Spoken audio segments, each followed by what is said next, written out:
This is BNSPVP, a Blade and Soul private server from Europe.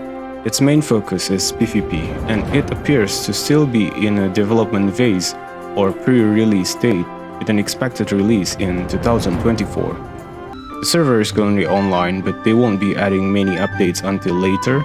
It's like a beta test, and there will be a gear wipe. You can check the guide on how to play in the current version on their channel. I'm not really a PvP player, however, I remember watching the World Championship broadcast. Like a fighting game, BNS is amazing. If you enjoy fast-paced battles, this game might be for you. I cannot recall much of my visits to PvP servers, but you need Discord to enjoy the server's full experience when playing. Discord can be really helpful, especially if you're new to Blade and Soul, as they have people willing to mentor. It's a bit personal. In every MMO, I consider mentoring to be part of the endgame. This is a sign of a good server. I always think of BNS as a PvP or fighting game, with martial arts as the core of its concept. I wonder if a grading system can be implemented. It's like a combination of the Hongmun training room, mentoring, and the arena. I imagine a gym or dojo-like feature in this case. But the players might have to engage in a bit of role-playing.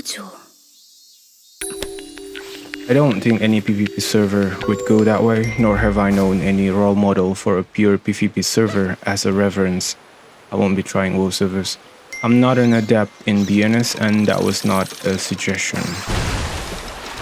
Then again, since the server might implement periodic gear wipes, going for a sports route or a pure PvP focus is not a bad idea. But there aren't many BNS servers at the moment.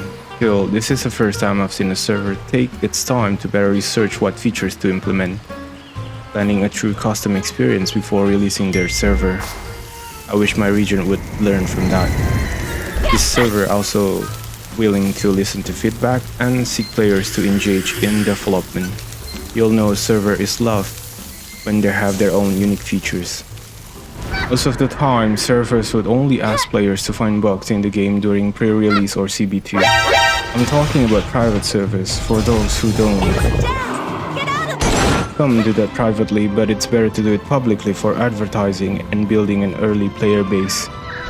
Imagine if people ask how many online players are there on day 2, and we answer, we just started yesterday.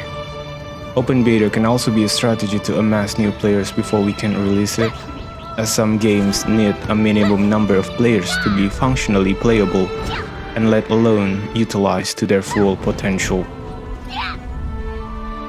Many servers have fallen, changing only their rates, skipping some progress, making it easier or harder, or even altering the progressions, which sometimes arises confusion as items are basically the same with different names and values. Common these days. Maybe not for games whose servers can be counted on hands. In short, we need love to be creative. Some games might not be available for us anymore. Many did try to revive them as they once were, how people want them to be, or built and surrounded by a loving community.